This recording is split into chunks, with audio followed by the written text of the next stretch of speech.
مشرحة قدوم كوين كلامه أي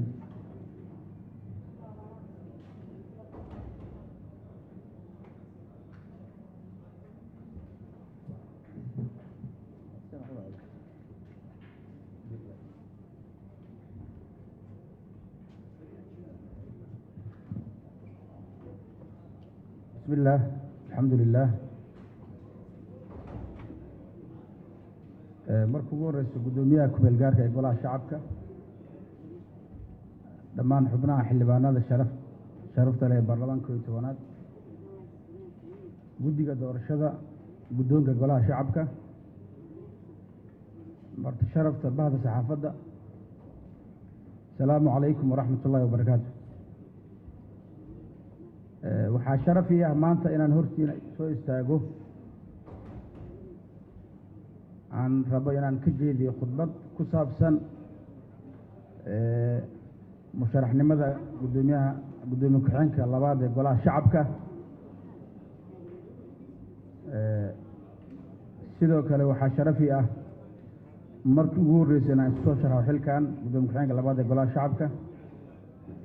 waxaan rabaa taariikh kooban inaan idinka siiyo CV-gayga waxbarashada dugsiga hoose dhexe sare waxaan ku qaatay magaalada muqdisho jaamacadda heerka koowaad waxaan kaga baxay magaalada muqdisho gaar ahaan jaamacadda muqdisho waxbarashada heerka labaad waxaan haystaa 2 master mid waa Uganda midna waa Malaysia khibrad shaqo ku dhawaad 15 sano ah ayaan leeyahay markii ugu horreysay waxaan ahaa macallin wax ka dhiga iskuullada magaalada muqdisho ku yaalla waxaan noqday maamule iskuul isla magaalada muqdisho markii ugu horreysay dowladda aan kusoo biiray waxaan ka shaqeynaya wasaaradda kalluumaysiga waxaan ahaa madaxa cilmi baarista badaha iyo kalluumaysiga muddo ku dhawaad 3 sano kadib waxaan noqday xildhibaan 2012 ilaa haddana waa ahay ku dhawaad 10 sano oo baarlamaanka Soomaaliya aan ku jiray 3 baarlamaanka 19aad ee midkan 11aad hadda noo bilowday sidoo kale waxaan leeyahay khibrad dhinaca fulinta xukuumadda waxaan ahaa wasiir ku-xigeenka wasaaradda kalluumaysiga muddo 5 sano oo xiriir ah maadaama aan waagii hore ka shaqayn jiray wasaaradda kalluumaysiga anoo shaqaale rayid ah dowladda Soomaaliyeed waxay siisay inaan isla wasaaraddii aan wasiir ka noqdo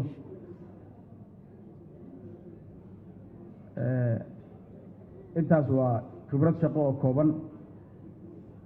waxaan rabaa inaan idinku hambaliyeeyo dhammaan xildhibaanada baarlamaanka 11aad xilligii adag aad soo marteen raadintii codka shacabka maantana aad ku guulaysateen inaad ka mid noqotaan baarlamaanka 11aad Soomaaliya markaa fiiriso guud ahaan xaalad xasaasiya lagu jiraa waddankana mar ka dambayso uu soo fiicnaanayay laakiin waxaa dhacaysay in waddanka mararka qaar uu galo fashil amni siyaasad iyo dhaqaalaba marka dalku wuxuu u baahan yahay samata bixin siyaasadeed iyo mid amni iyo mid dhaqaale saddexduba u baahan yahay waxaana waajibkaas saaran yahay hooyada hay-adaha dowladda dhasha oo ah baarlamaanka Soomaaliyeed waayo baarlamaanku asagaa matala shacabka doorta sharciyadana siiya sidoo kale madaxda qarankana dooranaya baarlamaanka waxaas oo dhan iska leh wuxuuna la xisaabtamaa oo korjoogteeya hay-adda fulinta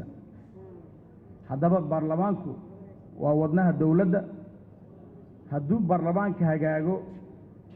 dhammaan dowladdu way hagaagaysaa hadduu baarlamaanka xumadana dowladdu way xumaanaysaa oo way hallaabaysaa si baarlamaanka mas-uuliyadaas baaxadda leh uu u guto wuxuu u baahan yahay guddoon daacad ah hufan damiir leh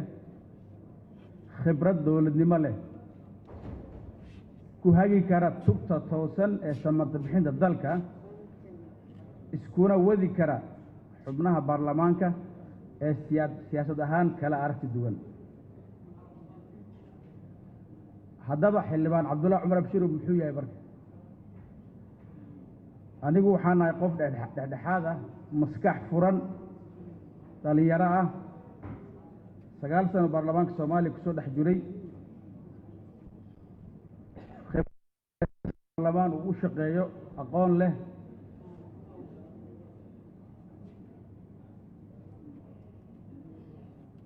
lehna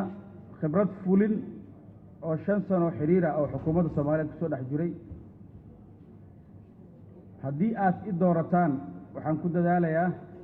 in la helo jawi wada shaqayn oo dhexmara baarlamaanka iyo xukuumadda ayagoon isku milmeyn xildhibaanadana ay la xisaabtami karaan xukuumadda markaas waxaan noqonayaa qof aan iibsamin mar walbana hortabinta siiya waxa danta dalka u ah oo ah ilaalinta haybadda ay leedahay hay-addan ugu sarreysa ee dalka oo loo yaqaano baarlamaanka federaalka Soomaaliyeed marka xildhibaan marka muxuu u baahan yahay xildhibaanada baarlamaanka federaalka gaar ahaan golaha shacabka maxaan u baahannahay haddii guddoon aad dooranaysaan waxyaalaha aad ugu baahantihiin waxaa ka mid ah aad ku doorataan kow si uu u guto xildhibaanka waajibaadkiisa 3 dhinaclaha ah ee kala ah matalaad shacab xeer dejin iyo la xisaabtan xukuumadeed xildhibaanku wuxuu u baahan yahay in loo ilaaliyo codkiisa oo aan la musuq maasuqin haddii aad i doorataan waxaa idin ballanqaadayaa inaan aqbali doonin in hal xildhibaan codkiisa la qayaano lambar 2 xildhibaanku wuxuu u baahan yahay oo aniga aan ka mid ahay in soo jeedinada ay xildhibaanada sameynayaan ama mooshinada ay keenayaan ee waddanka ku hagayaan in aan hoos la gelin oo guddoonka uusan dhihin mooshinka ma soconayo in golaha aan horkeenno waxaa kaloo idin ballanqaadayaa in soo jeedin kasta uu xildhibaan guddoonka u keeno in golaha laga hor aqriyo laga doodo isla markaasna aan hoos loo dhigan ama hoos la gelin waxaa kaloo u baahannahay haddii qof madax ah oo xukuumadda ka tirsan ama hay-adaha kaloo dowladda ka tirsan haddii baarlamaanka ama xildhibaan uu yeero inuu baarlamaanka hor yimaado haddii aad guddoonka i doorataan inaan difaaco xildhibaankaas soo jeedintiisa uu xukuumadda ugu yeerayo ama xubin kaloo dowladda ka tirsan in baarlamaanka la horkeeno su-aalo laga weydiiyo haddaan xildhibaan nahay maxaan kaloo u baahan nahay waxaan u baahan nahay in naloo ilaaliyo xeerasaadkeenna marka waxaan ka shaqaynaya in xeerasaadka golaha shacabka in la ilaaliyo maxaa yeele baarlamaanku xeerasaadu ku shaqeeyaa oo si sharci ah loo hoggaamiyo oo aan rabitaan shaksi ah laga hoggaamiyo waxaan ballanqaadayaa in aan u ilaaliyo xeerasaadkooda oo ay helaan xildhibaanada sharafta leh iyo shaqaalahaba fursad tababaro oo ay ku fahmaan kuna bartaan dhaqangelinta xeerasaadka 5 xildhibaanku wuxuu u baahan yahay inay helaan xuquuqdooda mushaar gunno daryeel caafimaad iyo mid amniba haddaba haddaad ii doorataan xilkan waxaan ku dadaalayaa in la ilaaliyo haybadda xildhibaanka oo aan loo baahin in uu u hoos fadhiisto daryeelkiisa hay-adihii uu la xisaabtami lahaa qodobka 6 oo xildhibaanka u baahan yahay waxaa ka mid ah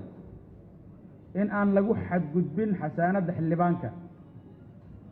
isla markaana ay dhexdoodana iskula xisaabtamaan